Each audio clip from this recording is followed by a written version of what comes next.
Hi అండి, welcome to my channel. ఈరోజు నేను మిర్చి బజ్జీ చేస్తున్నాను. మిర్చి బజ్జీ చేసేదానికి నేను పావు కిలో మిర్చిని తీసుకునేసి శుభ్రంగా 2 సార్లు కడిగి ఈ విధంగా కాటన్ క్లాత్ మీద మనం ఈ మిర్చిని వేసుకునేసి తడి లేకుండా నీట్గా తుడుచుకోవాలండి. ఎందుకంటే మనం శనగపిండితో వేస్తున్నాం కనుక దీనికి శనగపిండి మిశ్రమం అంతా కూడా పట్టేదానికి మనము ఈ విధంగా తడి అనేది లేకుండా మనం నీట్గా తుడిచేసుకోవాలండి. ఈ విధంగా తుడుచుకున్న తర్వాత మనము కత్తి తీసుకునేసి మనము మధ్యలో కాట్లు అనేది ఈ విధంగా నేను వీడియోలో చూపించిన విధంగా పెట్టుకునేసి దానికి మిర్చిలో ఉండే విత్తనాలంతా కూడా తీసేయాలండి. మనకు ఎక్కువగా కారము లేకుండా ఈ విధంగా తీసేయాలి. తీసేసిన తర్వాత మనము దీని మధ్యలో మసాలాను ప్రిపేర్ చేసుకుంటున్నాను. ముందుగా ఒక మిక్సింగ్ బౌల్ తీసుకునేసి 1/2 స్పూను ధనియాల పొడి, 1/2 స్పూను వాము పొడి, 1/4 స్పూను జీలకర్ర పొడి, టేస్ట్ తగ్గట్టుగా సాల్ట్ వేసుకునేసి బాగా కలుపుకునేసి ఈ మిర్చి మధ్యలో మనకు తడి అనేది ఉంటుంది కదండి. ఈ మసాలా అనేది మనము ఈ పౌడర్ లాగా ఉండే మసాలాను పెట్టినా కూడా బాగా స్టిక్ అవుతుంది.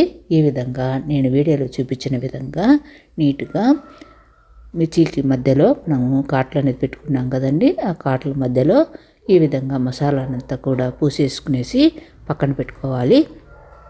తర్వాత నేను శనగపిండిని ఒక మిక్సింగ్ బౌల్ తీసుకునేసి 1 కప్పు శనగపిండి తీసుకునేసి 1/4 స్పూను పసుపు, టేస్ట్ తగ్గట్టుగా సాల్టు, వాము 1 స్పూను వేసుకోవాలండి. ఒకవేళ వాము పొడి ఉన్నా కూడా వాము పొడి వేసుకోవచ్చు. 1/4 స్పూను జీలకర్ర పొడి, 1/2 స్పూను ధనియాల పొడి కూడా వేసుకునేసి మనము బేకింగ్ సోడా అనేది ఒక పించ్ వేస్తే చాలండి, ఎక్కువగా అవసరం లేదు. నేను ఇక్కడ బేకింగ్ సోడా వేయలేదు ఇక్కడ. తర్వాత ఈ మసాలా పౌడర్ అంతా కూడా వేసిన తర్వాత విస్కర్తో బాగా కలుపుకునేసి ఉండలు లేకుండా మనం ఈ విధంగా కలుపుకునేసి కొద్దిగా వాటర్ వేసుకుంటూ విస్కర్తో మనం బాగా బీట్ చేయాలండి.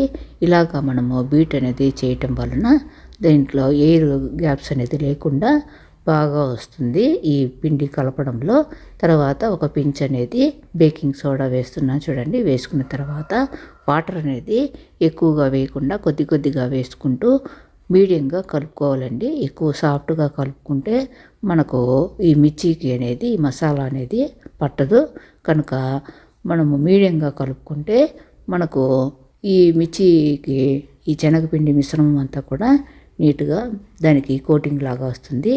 చూడండి, నేను చూపిస్తున్నాను. ఇలాగ ఫింగర్ అనేది మనము డిప్ చేసినప్పుడు మనకు ఫింగర్కి అంతా కూడా ఈ విధంగా వచ్చిందంటే పర్ఫెక్ట్గా కలుపుకునేటండి. డీప్ ఫ్రై కోసం నేను స్టవ్ ఆన్ చేసుకుని మీడియం ఫ్లేమ్ పెట్టుకొని పెనం పెట్టుకొని ఆయిల్ పెట్టుకొని ఆయిల్ అంతా వేడెక్కిన తర్వాత మనము లో ఫ్లేమ్కు చేంజ్ చేసుకునేసి ఈ విధంగా మనం మిర్చిని ఈ శనగపిండి మిశ్రమంలో డిప్ చేసుకునేసి ఈ విధంగా వేసుకోవాలండి.